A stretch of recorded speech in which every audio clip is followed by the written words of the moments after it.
बाजी hello, hello बाजी, बाजी कुछ बोलिए। भाभी, बाजी बाजी हेलो बाजी दिखाओ। अरे बाजी का कॉल आया, वो भी विनय जी के नंबर से आया। भाभी ये मुमकिन ही नहीं है। अरे मुझे पता है ये मुमकिन नहीं है, पर मैं सच कह रही हूँ। पर नेहा इसमें कोई कॉल नहीं है, देखो। ऐसे कैसे हो सकता है? क्या दीदी, आपके भाई के नंबर से ना मुझे कॉल आया था। रुकिए मैं डायल करके देखती हूँ, ठीक है? मैं डायल करके देखती हूँ। भाभी The number you have called is currently not reachable. Neha, आज जो तुम कह रही थी वो सच होता। दीदी मैं सच कह रही हूँ, माता रानी की कसम, बाजी का ही कॉल था। भाभी ये आपका वहम है। जब से माँ की मौत हुई है आप इतनी थकी हुई है, आपकी नींद नहीं हुई है। शायद यही वजह है कि आप सही कहा ना दीदी मैंने। वहम कुछ नहीं है, मैं सच कह रही हूँ, बाजी का ही कॉल था। भाभी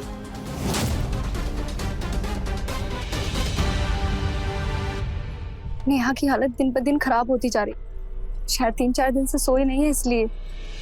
हाँ ठीक है, मैं समझाती हूँ। भाभी आप बहुत थक गई हैं, चल के सो जाइए ना। मुझे नींद नहीं आ रही है।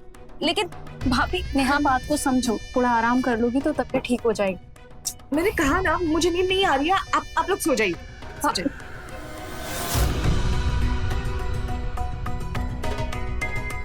अच्छा ठीक है, लेकिन आपको कुछ भी चाहिए होगा तो आप हमें बुलाएंगी। ठीक है, पक्का? हाँ ठीक है ठीक है ठीक है ठीक है ठीक है।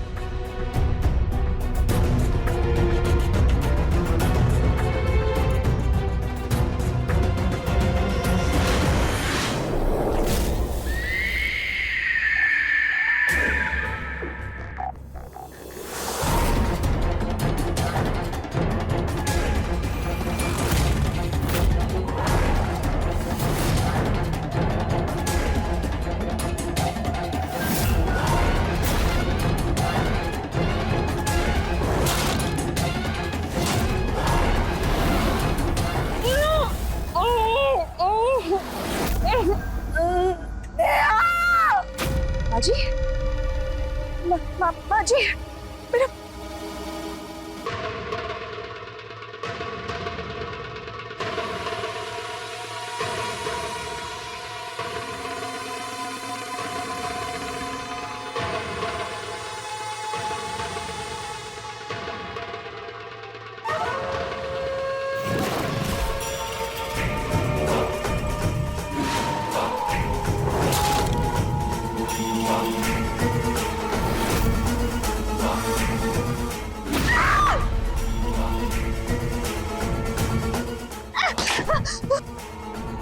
कोमल, दीदी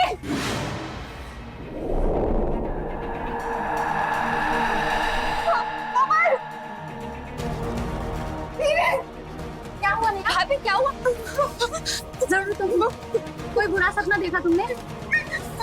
मुझे मारने आया ना, उसके हाथ में चाकू था, वो मुझे मार डाला। कुछ नहीं होगा तुम्हें, कुछ नहीं होगा। कोमल जाके देखो कौन था। हाँ दीदी बैठो इधर, कोई नहीं मारेगा तुम्हें, कुछ नहीं होगा तुम्हें। बैठो बैठो इधर, बैठो बैठो, कुछ नहीं होगा।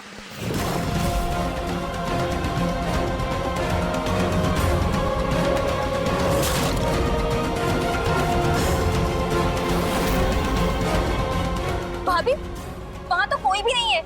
वो भाग गया होगा, मारने के लिए आया था वो मुझे। यहाँ कुछ नहीं है, पानी पियो। कोई नहीं था, पानी पियो। कोई नहीं कोई नहीं कोई नहीं।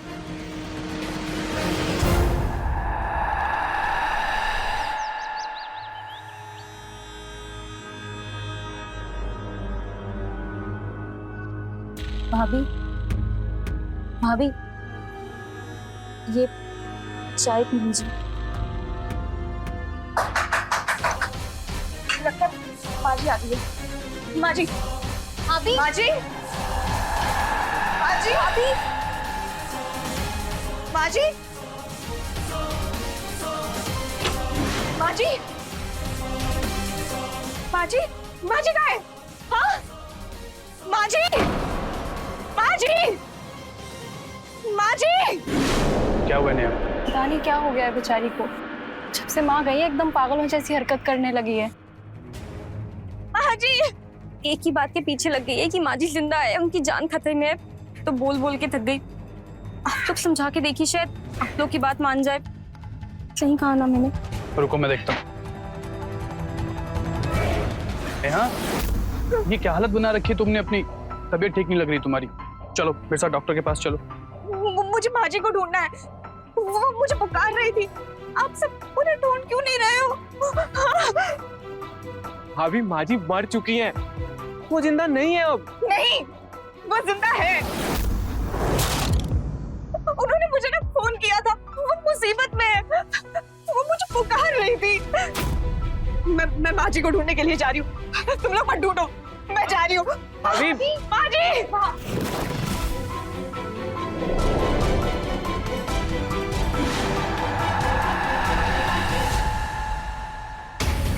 ये कैसे पॉसिबल है?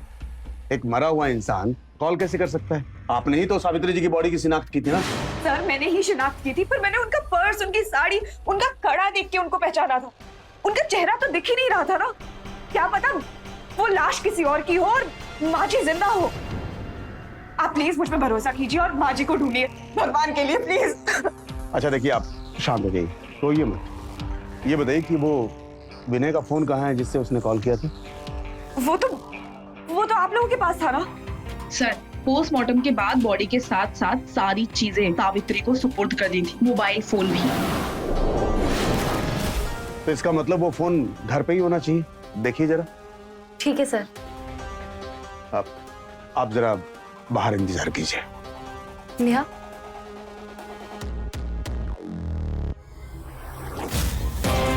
सर आप भी मेरा यकीन नहीं कर रहे ना। अगर आप माँ जी को नहीं ढूंढेंगे ना तो मैं खुद ढूंढूंगी।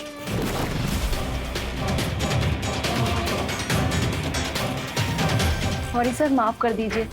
एक्चुअली पहले भैया की डेथ और अब माँ की डेथ, तो बेचारी सदमे में एकदम पागल सी हो गई है और ऐसी पागलों जैसी बातें करती रहती है। हाँ, कल तो भाभी ने कहा कि उनकी किसी ने जान लेने की कोशिश की है। फिलहाल आप लोग घर जाइए और उनका अच्छे से ख्याल रखिए। जी सर। जी।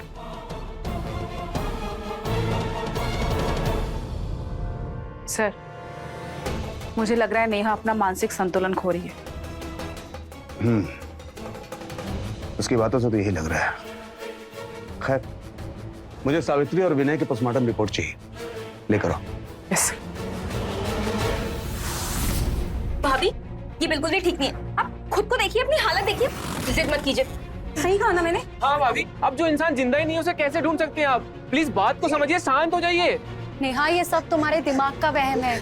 ना तो माँ जिंदा है और ना तुम्हें कोई कॉल आया था। देखो नेहा, अगर सब कुछ ऐसे ही चलता रहा ना तो तुम पागल हो जाओगी। मेरी बात मानो, अंदर जाओ और रेस्ट करो। बस बंद करो चिल्लाना। तुम लोगों को यकीन नहीं है ना? तो ठीक है, चले जाओ यहाँ से, मुझे अकेला छोड़ दो। दी राजेश, राजेश, देखना राजेश, इनमें से कोई मुझ पे यकीन ही नहीं कर रहा है कि माँ जी जिंदा है। शांत हो जाइए, मैं आ गया हूँ ना, बस। हाँ, इन लोगों ने मुझे सब कुछ बताया कि क्या हुआ है। आप चिंता मत कीजिए, सब ठीक हो जाएगा, ठीक है? अब आप जाके तैयार हो जाइए, मैं आपको लेने आया हूँ। यदि अगर आप इस घर से दूर रहेंगी तो शायद माँ जी और जीजा जी को भूल पाएंगे। चलिए अब आप मेरे साथ चलिए। क्या? तू भी मुझ पे यकीन नहीं करता है ना? तुझे भी लग रहा है मैं पागल हो गई हूँ, है ना? अच्छी बात है। तू, मुझे ना किसी की जरूरत भी नहीं है। भगवान के लिए मुझे छोड़ दो, चले जाओ यहाँ से, बस चले जाओ, चलिए। सुन लिया तुम सबने? अब यहाँ रुक के कोई फायदा नहीं, चलो यहाँ से।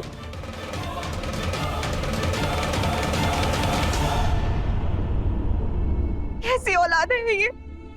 कोई फिक्र नहीं है इनको माँ जी की। पता नहीं माँ जी किस हालत में होंगे। मुझे मंदिर जाना चाहिए। मुझे मंदिर। दीदी,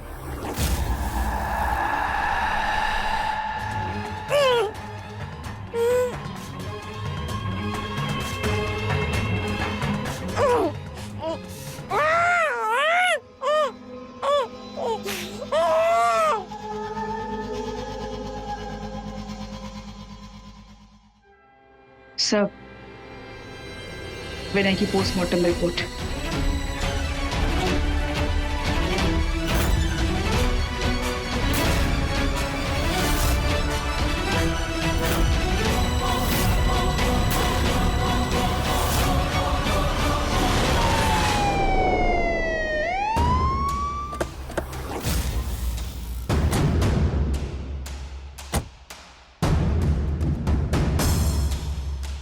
हम आपके घर गए थे। आपके भाई ने बताया कि आप यहाँ मिलेंगे। आपके बाकी फैमिली मेंबर्स कहाँ पर हैं? वो सब छोड़ के चले गए मुझसे तंग आकर। आप बताइए, आप यहाँ पे क्यों आए? आपको विनय का मोबाइल मिला क्या? नहीं सर, मैंने पूरे घर में देखा पर कहीं नहीं मिला। एक बात बताइए, विनय ज्यादा दारू पीता था? जी सर, वो एक बार के लिए भूखे रह सकते थे पर दारू के बिना नहीं। पर आप ये सारे सवाल क्यों पूछ रहे हैं? उसके पोस्टमार्टम रिपोर्ट से ये पता चला कि उसकी ऑलमोस्ट दोनों किडनी खराब हो चुकी। आप एक बात और पूछनी थी आपसे कि सावित्री जी के पैर में फ्रैक्चर था क्या? नहीं तो क्यों? उनके पोस्टमार्टम रिपोर्ट से पता चला कि उनका दाहिना पैर टूटा हुआ है और काफी साल से टूटा हुआ है। नहीं सर, माँ जी बिल्कुल ठीक थी। शायद आपके शादी के पहले की बात है। एक बार उनकी बेटियों से पूछ के बता दीजिएगा। जी सर। अब कुछ जरूरत पड़ी तो फिर आएंगे हम। सर, आपको अभी तक मुझ पे यकीन नहीं है ना? नेहा जी, हम पुलिस वाले सबूतों पर यकीन करते हैं और अभी तक ऐसा कोई सबूत मिला नहीं है जिससे ये पता चले कि सावित्री जी जिंदा है। उनका चेहरा पहचान में नहीं आ रहा है और आपको भी शक, इसलिए हमने कोर्ट में अर्जी दे रखी है डीएनए टेस्टिंग की। एक बार परमिशन मिल जाए तो हम डीएनए टेस्टिंग करा लेंगे। सर, मुझे सिर्फ इसी बात का डर है कि कहीं देर ना हो जाए।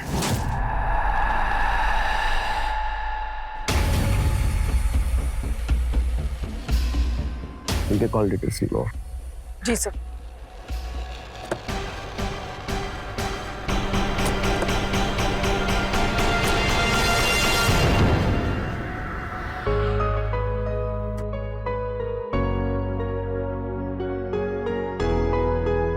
देखो, मैं जानता हूँ तुम क्यों परेशान हो।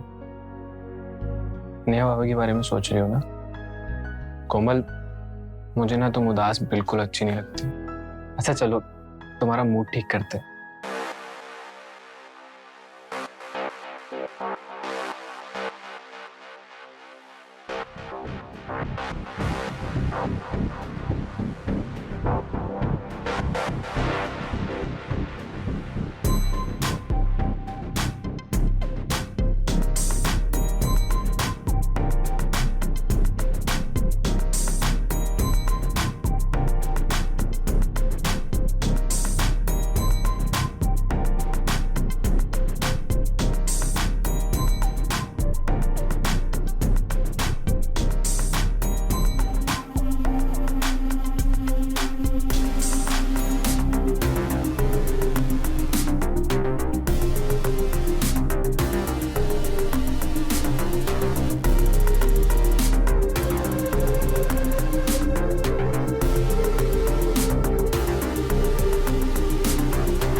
मैं यूपी पुलिस स्टेशन से बात कर रही हूँ। क्या सावित्री नाम की किसी औरत की गुमशुदगी की रिपोर्ट लिखाई गई थी?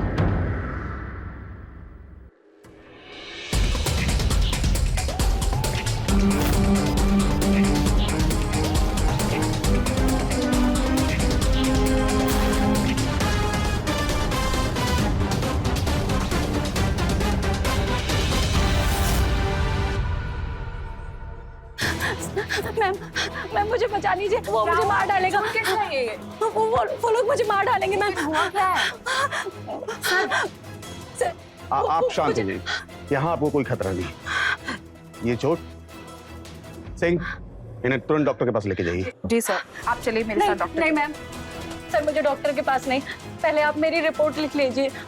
ठीक, आप बताइए क्या हुआ? सर वो मैं मार्केट से लौट रही थी और एक कार तेजी से मेरी ओर आई। मैं तो बच गई, पर ये चोट। तुम ठीक हो? सुमन, ये चोट कैसे लगी? हाँ, क्या हुआ तुम्हें बताओ। सुजीत, वो मैं मार्केट से लौट के आ रही थी और एक कार ने सीधे आके मुझे टक्कर मार दी। आपको किसी पे शक है? हाँ, नेहा के भाई राजेश पर। राजेश? वो आपको क्यों मारना चाहता है? सर, जायदाद के लिए। वो हमारी माँ की जायदाद हड़पना चाहता है। जैसे उसने हमारी माँ और भैया को मार दिया, वैसे ही वो हम दोनों को भी मारना चाहता है, ताकि इस जायदाद का कोई भी वारिस जिंदा ना बचे और ये सारी जायदाद उसकी बहन नेहा के नाम हो जाए। सर आप मुझे कहाँ ले जा रहे हैं? सर क्या हुआ, एक बार मुझे बताएंगे तो? सर क्या हुआ सर? अब पता चल जाएगा, पहले थाने तो चल। लेकिन सर मैंने कुछ नहीं किया, मुझे पता तो चले। सर मोबाइल मिला? सर पूरा घर छान लिया है, मोबाइल कहीं नहीं मिला। ले चलो इसे। लेकिन सर मैं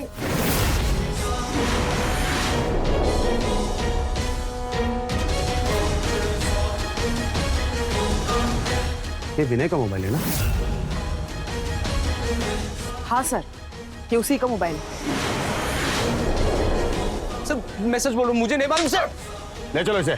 सर मैं सच बोल रहा हूँ सर। सर मुझे नहीं पता कि ये कहाँ से आया। सर मुझे नहीं पता। सर आपने हमें क्यों अरेस्ट किया है? तुम्हारी ननद सुमन और कोमल ने तुम दोनों के खिलाफ FIR लिखवाई है, उस पर जानलेवा हमला करने के लिए। और उसे यह भी शक है कि तुम दोनों ने मिलकर विनय और सावित्री जी को मारा है। सर ऐसा कुछ नहीं है, कोई गलत फहमी हुई होगी। मेरा भाई कुछ ऐसा गलत नहीं कर सकता। ये मोबाइल विनय का है, इसके घर से मिला है। हो सकता है तुम इस मामले में इन्वॉल्व नहीं होगी, लेकिन इसने अकेले सब कुछ किया है। सर मैं सच बोल रहा हूँ सर, मुझे नहीं पता कि ये मोबाइल मेरे घर कैसे आया। सर मैंने कुछ नहीं किया सर। तुम सही कह रहे हो या गलत, ये तो हम पता लगा ही लेंगे, लेकिन तब तक तुम हमारे कस्टडी में रहोगे और तुम जा सकती हो। याद रखना, शहर छोड़ के ना जाना। ले जाओ इसे। नहीं सर प्लीज। सर नेहा दी मैंने कुछ नहीं किया। सर राजेश सर प्लीज छोड़ दीजिए उसे, उसने कुछ नहीं किया है, मैं सच बता रही हूँ।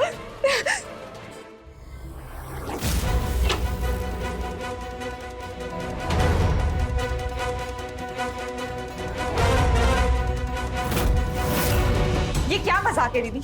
आपने मेरे देवता जैसे भाई के खिलाफ रिपोर्ट लिखवा दी। हाँ हाँ, तेरा भाई देवता है और हम सब तो राक्षस है ना। सुमन थोड़ा आराम से। सुजीत आप बीच में मत आइए। क्या हमें नहीं पता कि तूने ये जो कुछ भी किया है वो जायदाद के लिए किया है? हाँ, कुछ तेरा भाई आता है वो भी शामिल है ना? हाँ सही कहा ना मैंने?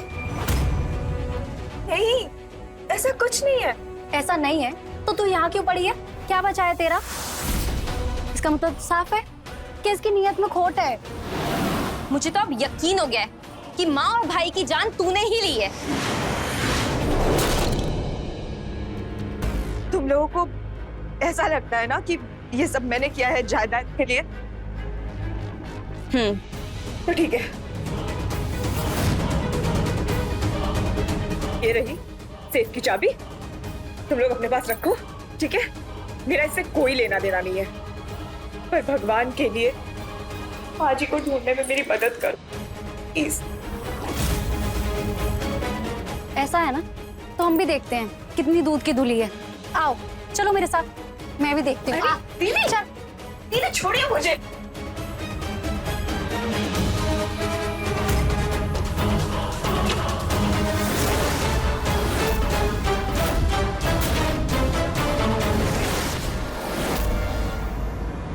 ये देखो इसकी सराफत और ईमानदारी, पहले ही पूरा सेफ खाली कर चुकी है और यहाँ शरीफ बनने का नाटक कर रही है। तुझे क्या लगता है बेवकूफ है हम लोग? दीदी मुझे नहीं पता जेवर और गहने कहाँ गए। मेरा यकीन मानिए, माँ जी की मौत के बाद से मैंने तो इसे खोला तक नहीं है। वाह, खोला नहीं है तो कहाँ चले गए? चल बहुत हो गया नाटक, तू अभी निकल। निकल निकल निकल यहाँ से, निकल।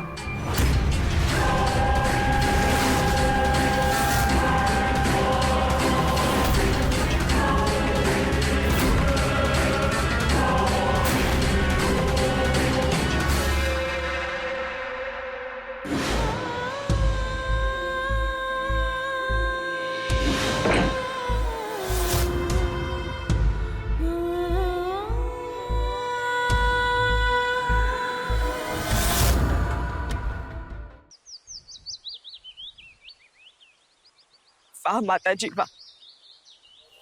मैंने सुना था कि भगवान अपने भक्तों की परीक्षा लेता है उनकी श्रद्धा परखने के लिए, पर ये कैसी परीक्षा थी माँ?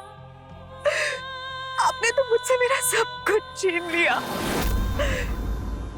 मेरे पति मर गए, माँ जी को कुछ पता नहीं चल रहा है, मेरा भाई जेल में है और मुझे मेरे ही घर से धक्के मार के बाहर निकाल दिया गया इस लांछन के साथ कि मैंने ये सब किया है और वो भी दौलत के लिए। ये है मेरा इनाम, मेरी श्रद्धा, मेरी आस्था, मेरी भक्ति का। आपको क्या सुख मिलता है अपने भक्तों को दुखी और लाचार देख के, जो मेरी ऐसी परीक्षा ले रही हो माँ? ठीक है माँ, अब जब आपने मुझसे इतना कुछ छीन लिया है तो एक और चीज छीन लीजिए, मेरे भी प्राण ले लीजिए माँ, मेरे भी प्राण ले लीजिए। मैं और जीना नहीं चाहती, मेरे पास और कोई वजह नहीं है जीने के लिए, मेरे प्राण ले लीजिए।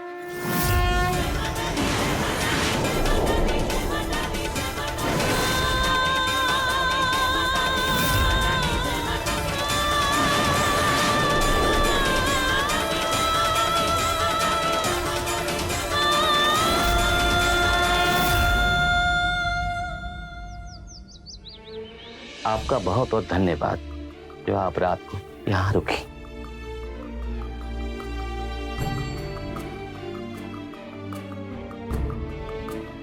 बिटिया, तुम्हें होश आ गया? तुम रात भर बेहोश थी और ये डॉक्टर पूरी रात यहाँ थे। हम तुम्हारे घर गए थे पर वहां कोई नहीं मिला। क्या जरूरत थी ऐसी हालत में घर से बाहर जाने की? मतलब बिटिया तुम पेट से हो।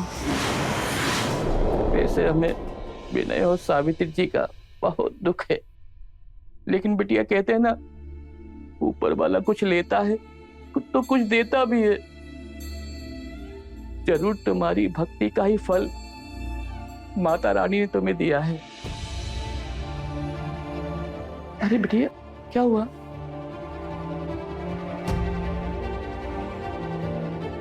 कहाँ जा रही हो बिटिया?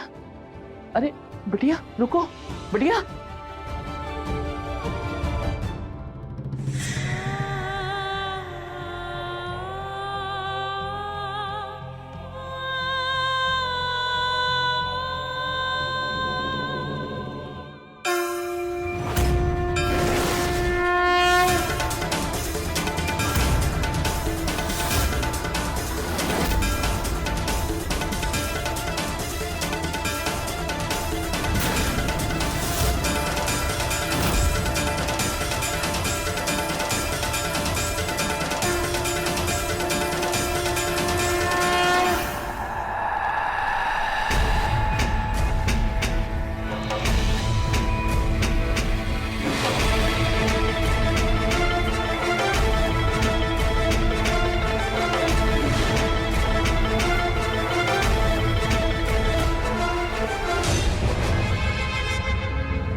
ये लीजिए, अब जल्दी से इन पेपर्स पे आप साइन कर दीजिए।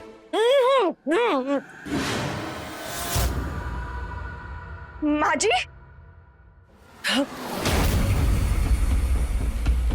का है? कौन पेपर है? हाँ जी, इतना तो देखकर आपको समझ आ ही जाता होगा कि ये प्रॉपर्टी के पेपर्स हैं। चलिए साइन कर दीजिए इसमें। हाँ? मर जाएंगे लेकिन साइन नहीं करेंगे। ए बुढ़िया, हाँ? क्या बोली तू? साइन नहीं करेगी इन पेपर्स पे? हाँ? साइन नहीं करेगी इन पेपर पे? देख, इसी में सबका भला है। जिंदा रहना चाहती है ना तो साइन कर दे इन पेपर्स पे, नहीं तो पहले तुझे मारूंगा फिर तेरी वो प्यारी बहू नेहा को, और तुम दोनों मर जाओगे एक बार तो ऑटोमेटिकली ये प्रॉपर्टी मेरे नाम हो ही जाएगी ना, समझी? तो साइन कर इस पे, साइन कर।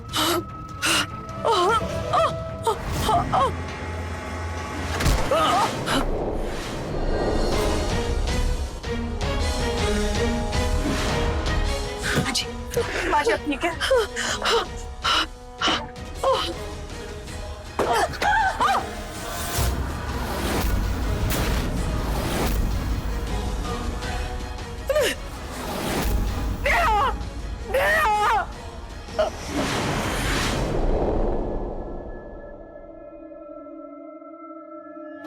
उठ जाइए भाई साहब, आ गए हम। उठ जाइए। नेहा तू ठीक तो है? नेहा छोड़ दे हम लोग को।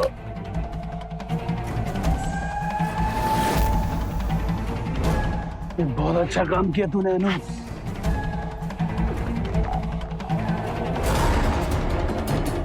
बहुत समझदार निकली तू।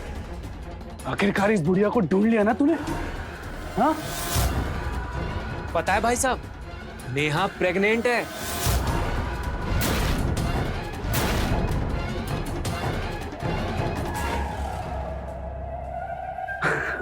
सुबह पंडित जी का कॉल आया था कोमल को, कह रहे थे इसका ख्याल रखने के लिए। अरे वाह, ये तो खुशखबरी है। घर में एक नया चिराग आने वाला है। हाँ लेकिन ये खुशखबरी अब ज्यादा दिन टिकने नहीं वाली है। पता है क्यों? क्योंकि मैं इसे आज मारने वाला हूं। बुढ़िया, पेपर्स पे साइन करती है नहीं? बेटा इसके साथ साथ तेरे खानदान का चिराग आने से पहले ही बुझ जाएगा। नहीं छोड़ दो उसको, हम साइन करने के लिए तैयार हैं। अनु साइन ले इसके, जल्दी कर अनु।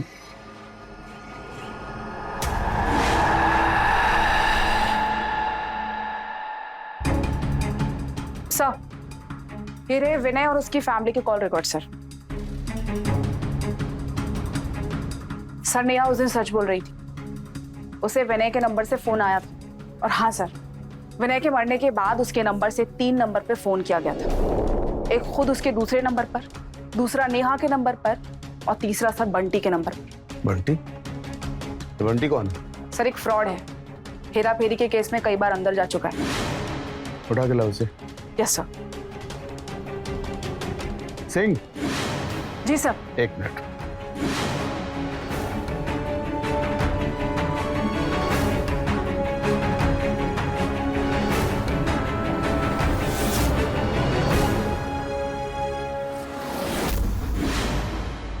जल्दी कर बुढ़िया।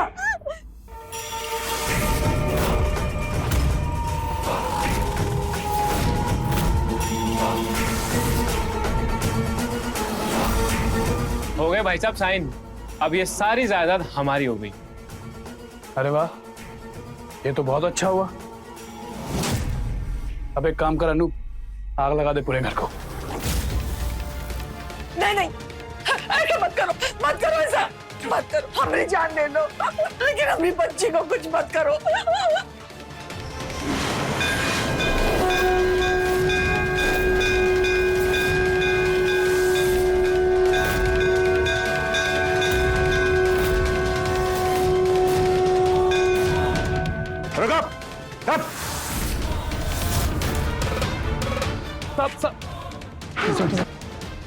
जैसा आप सोच रहे हैं वैसा कुछ नहीं है सर। खेल खत्म तुम लोगों का।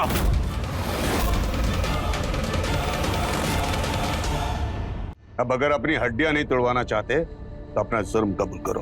बोलो क्यों किया ये सब?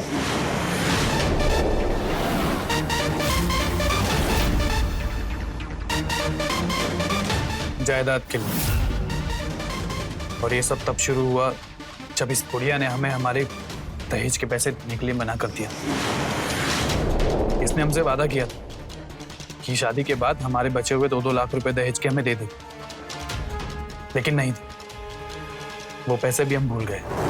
उसके बाद हम दोनों को बिजनेस करना था, उसके लिए पैसे मांगे इनसे। और उस दिन विसर्जन वाले दिन। अरे तुम दोनों बहुत ज्यादा बेशरम हो। जब देखो पैसा पैसा पैसा का पहाड़ लगा है काम दे पास। अरे इतना दान दहेज दे करके ब्याह किया, फिर भी तुम लोग को 2-4 लाख हमेशा घटिए जाता है। देखिए माँ जी, गुस्सा मत कीजिए। घर में अभी अभी पूजा हुई है और ये दहेज वहेज के पैसों को छोड़िए। आप एक काम कीजिए, हमें उधार दे दीजिए और जैसे ही हमारा बिजनेस चल पड़ेगा आपको वापस लौटा देंगे। देखिए दामाद जी, हम एकदम साफ साफ कह दे रहे हैं आप दोनों को देने के लिए हमारे पास फुट्टी कौड़ी भी नहीं है, बता दे रही हैं। और रही बात उधार की, तो कहीं और से ले लीजिए, इसमें कौन सा बड़ा बात है। देखिए माँ जी, मेरी बात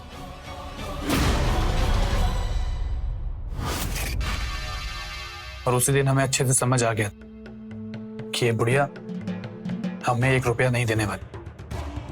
इसलिए हम सबने मिलकर एक प्लान बनाया। ये विनय भैया ना पी पी के अपनी नशे की लत में सब पैसे कमा देंगे। देखो अब इन बातों का कोई फायदा नहीं है, कुछ नहीं मिलने वाला अब, ना पैसा और ना बिजनेस, भूल जाओ सब। पैसा और जायदाद दोनों हमें मिल सकता है, उसके लिए तुम दोनों को हमारा साथ देना होगा। हाँ तो हम दोनों तो हैं, आप प्लान बताइए। सोचो अगर विनय को मार दिया जाए तो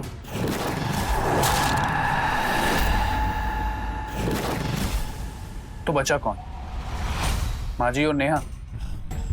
नेहा ठहरी बराई घर की, उसे घर से निकालना बहुत आसान, उसके बाद पूरी जायदाद हम लोगों की। लेकिन उसके लिए उस विनय को रास्ते से हटाना बहुत जरूरी है। तो तुम दोनों मैंने सोच, क्योंकि तुम्हारे इकलौता भाई है वो।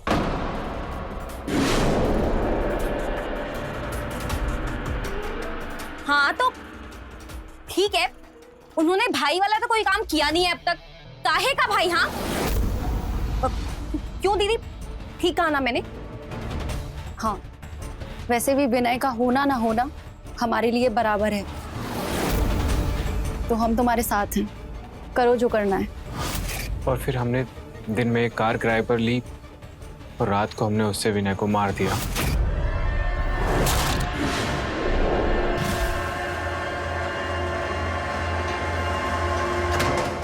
और जैसा हमने सोचा था, सबको ऐसा ही लगा कि वो एक एक्सीडेंट था। और फिर कोमल ने माँ की वसीयत देखी।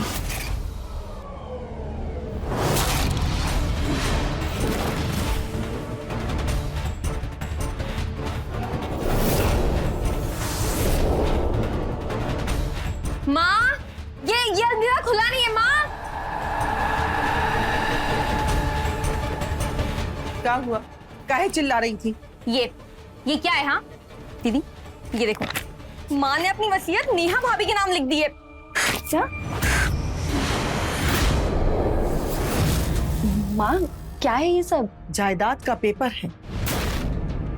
वो कहा है कि हमको विनय पर तनी को भी भरोसा नहीं, अगर हमरे मरने के बाद सारा जायदाद तहस नहस कर दिया तो, इसलिए हम सब नेहा के नाम पे कर दिए। और इसके बारे में तो नेहा को पता भी नहीं।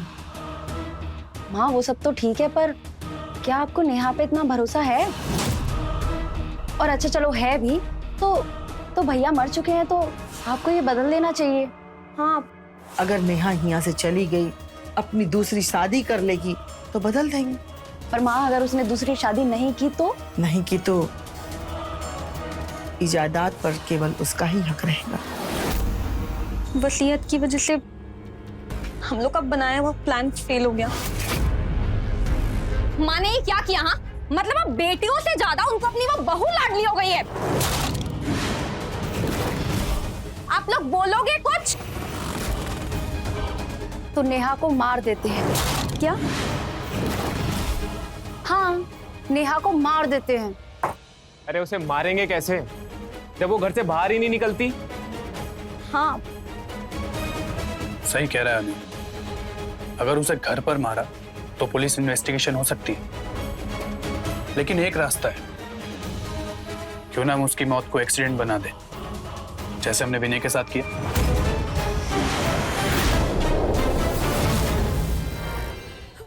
पर ये सब करेंगे कैसे? एक और रास्ता है, उसके लिए हमें एक नई वसीयत बनानी होगी और उस पर माजी के साइन चाहिए। मैं जानता हूं कि माजी आसानी से साइन नहीं करेंगे, उसके लिए हमें माजी को किडनैप करना होगा। किडनैप? लेकिन फिर पुलिस माजी को ढूंढेगी, हो सकता है वो हम तक भी पहुंच जाए, तब क्या करेंगे? अनु, माँ जी पुलिस को मिलेगी तभी तो पुलिस हमारे तक आएगी ना। अनु, तेरा वो पुराना वाला घर खाली है ना? हाँ वो तो कब से खाली है। और उसके बाद हमने एक भिखारन को किडनैप किया जो लगभग माँ जी की उम्र की थी। और अगले दिन माँ जी को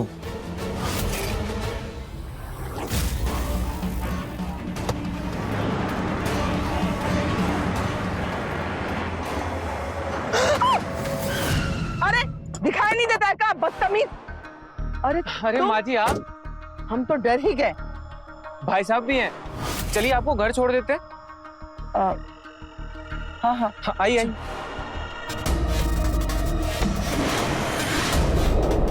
चलो बेटा।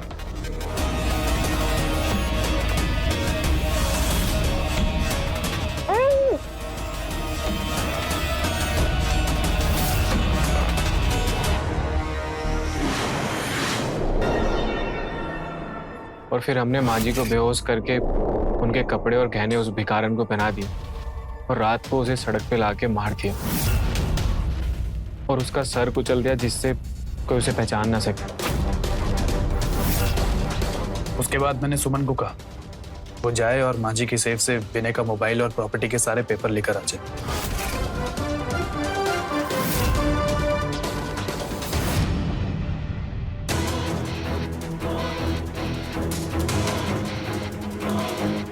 विनय के मोबाइल में 2 सिम थे। एक सिम मैंने रखा और एक अनूप को दिया। हमें जब भी इस मामले के बारे में बात करनी होती थी तो हम वही नंबर्स यूज करते थे और उस बंटी से मैं उसी नंबर से बात करता था और बंटी ने ही प्रॉपर्टी की वसीयत बना के हमें दी थी। हेलो बंटी, वो प्रॉपर्टी के पेपर्स रेडी हो गए क्या? तो जल्दी रेडी करके रखना। फिर मुझसे एक गलती हो गई।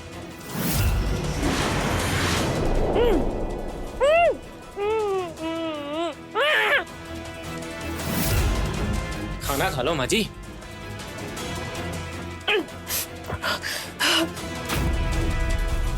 नहीं खाना, हमें खाना। इतना गुस्सा सही नहीं, खाना खा लो वरना जल्दी मर जाओगी। कह दिया ना नहीं खाना, नहीं खाना।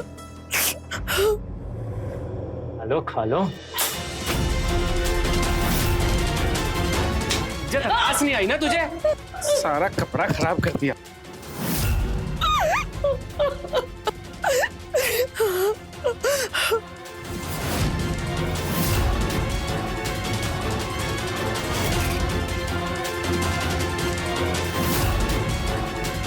हेलो नेहा, हम सावित्री, तुम्हारी माँ।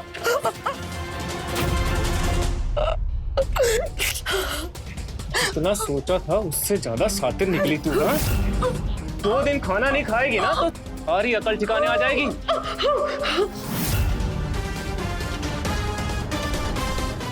मैं भूखी अब।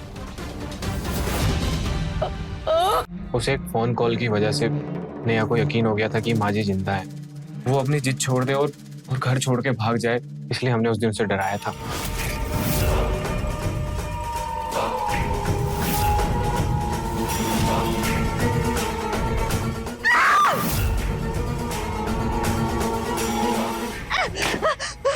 और सर ये नेहा डरी नहीं, लेकिन मैं जानता था ये कि ये पुलिस स्टेशन जा सकती है, इसलिए मैंने वो फोन इसके भाई राजेश के घर जाकर छुपा दिया, जिससे कि हमारा शक उसके भाई राजेश पर चला जाए।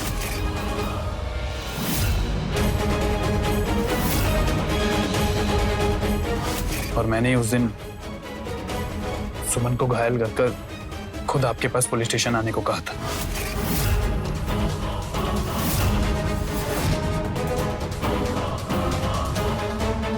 सब कुछ एकदम सही चल रहा था, लेकिन न जाने पता नहीं आज कैसे यहाँ आके धमकी, और ऊपर से फिर हमें लेकर आइए दोनों।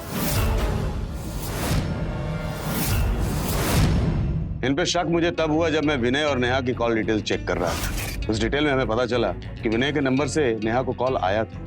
इसका मतलब यह था कि नेहा झूठ नहीं बोल रही थी उस दिन। फिर मुझे याद आया कि इन दोनों ने फोन को चेक किया था और बाद में मुझे बताया था कि ऐसा कोई कॉल आया नहीं। इसका मतलब ये था कि ये दोनों झूठ बोल रही थी और इन्होंने लास्ट कॉल को डिलीट किया था मोबाइल से। पहले मैंने इन दोनों को अरेस्ट किया, उसके बाद बंटी को। अब तुम लोग जिंदगी भर जेल में सड़ोगे।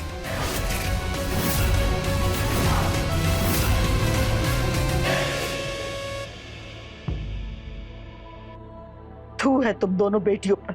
अरे हमरा अपना खून होते हुए हम ही को मारने की कोशिश की, अपने सगा भाई को भी नहीं छोड़ी। अरे डाइन भी ना 7 घर छोड़ देती है, लेकिन तुम दोनों तो डाइन से भी बदतर हो। हमरी बहू जो पराया होके भी हमरी जान बचाने के लिए अपनी जान को दांव पे लगा दी। आज के बाद तुम लोगों से हमारा कोई रिश्ता नहीं, कोई नाता नहीं।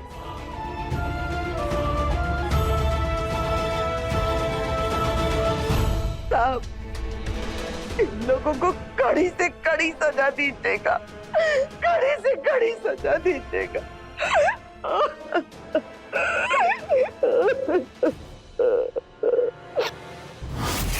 एक परिवार बंधा होता है भरोसे की डोर से, पर जब ये डोर टूटती है तो ना सिर्फ एक परिवार बिखरता है बल्कि परिवार के लोगों के जीवन भी बिखर जाते हैं। जैसा कि सावित्री के परिवार के साथ हुआ, उसके बेटियों और दामाद के लालच और विश्वासघात ने उसके परिवार को बिखेर कर रख दिया और उसकी बहू नेहा ने उसकी जान बचाने के लिए अपनी जान तक दांव पर लगा दी। आज हर दूसरे घर में सास बहू के झगड़े के किस्से आम हैं। उनके लिए सावित्री और नेहा किसी मिसाल से कम नहीं है। अगर बहू सच्चे मन से सास को माँ माने तो सास का भी फर्ज बनता है कि एक माँ की तरह उसे दुलार करे, उसे समझे। याद रखें, अगर परिवार आपके साथ खड़ा हो तो खुशियां दोगुनी और गम आधे हो जाते हैं। इसलिए अपने परिवार का साथ कभी न छोड़ें।